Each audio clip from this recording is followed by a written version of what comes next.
Okay, students versus teacher again, and today's challenge is the snake plant. And I'm going to start with the flower pot. So, flower pots can look however you have them around you that are shaped. So they usually are circular though. I guess you could have a square one. I put 2 lines that go straight and then another line that follows that curved path. And then I drop 2 lines down. From here, I curve around. It is a cylinder shaped object, so giving it some shadow right here is always going to help it make look more round. You could just use your finger or you could get a blender. I always make sure that where I see an overlap, I also include extra shadow. Now, I'm not going to draw the back of the pot yet because I want to work on the plant, and I'm going to imagine that the plant is growing from behind the front, and I'm going to make a snake coming out of it. This snake should be pointy at the end like the letter V and then work its way back down, kind of following the same wave. Like it's not going to be wavy like this and then wavy like this on the other side. It's got to be the same. All right, so now I'll do another one, and it can connect, so I could go like this, let it bump into there, kind of like a flame. And sometimes you have one that goes a little longer than all the rest. So did you see this time I came from the bottom and worked my way up, where the last time I went from the top? You really have to decide what you feel more comfortable with. So there's not a rule which one you have to do. Now what about one right in between there? I think that would be a good idea. Up like that, and then I'm going to stop there. We can make some lines there as if it's back there. We could make a lot more. This type of plant grows in a cluster. I used to have one. That's telling you something. I just don't know why I couldn't keep that plant alive. Alright, so my last one is going to come out like this and disappear back there. So we only see 1, 2, 3 full ones. The rest of them we all see from behind. If you want to make more things behind it, you can, but we do need to make the flower pot finish behind right there. Alright, now I won't go all the way up to the pot with dirt, but I will make just this one area in here look like there's some dirt.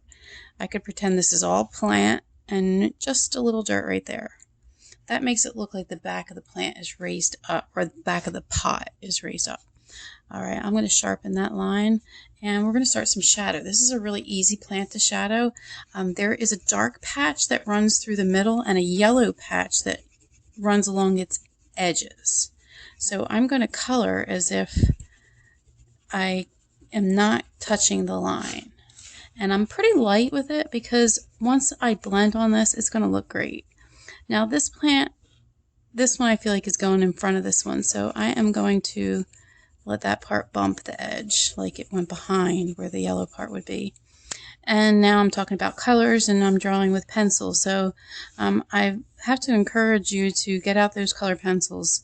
Color pencils are one of the things that I like to use that I don't feel like ruin my picture. I remember feeling like crayons ruined my picture. You know, it looked really good, and then I colored it, and so color pencils are a little bit more, you can be precise with them. So if that's what you want to do. The other thing that's really fun to use is oil pastels, but you got to be neat with those or they can really make a mess. So, coloring always adds another dimension, but I could see using some yellow on the outside edge of this, and then maybe some green, maybe even some blue in the edges here to give it like a shadow. Sometimes instead of using pencil to shadow, I like to use blue to shadow, or even purple to shadow. You ought to try it out sometimes. It really makes your shadows look cool. So maybe I should show you. Alright, so let's just say that here's our flower pot, the shadow of the flower pot, and maybe some of the plant went over here a little bit of the shadow. That's a little too dark for a shadow, but alright, so let's switch over to a blender and blend in some of these center parts, and you'll see how nice that looks with, some blending on it. And I think we can say our snake plant is done. Alright, so I did say that I was going to do some shadowing with a color pencil instead. And I just grabbed violet, and let's see how a shadow of real light violet looks.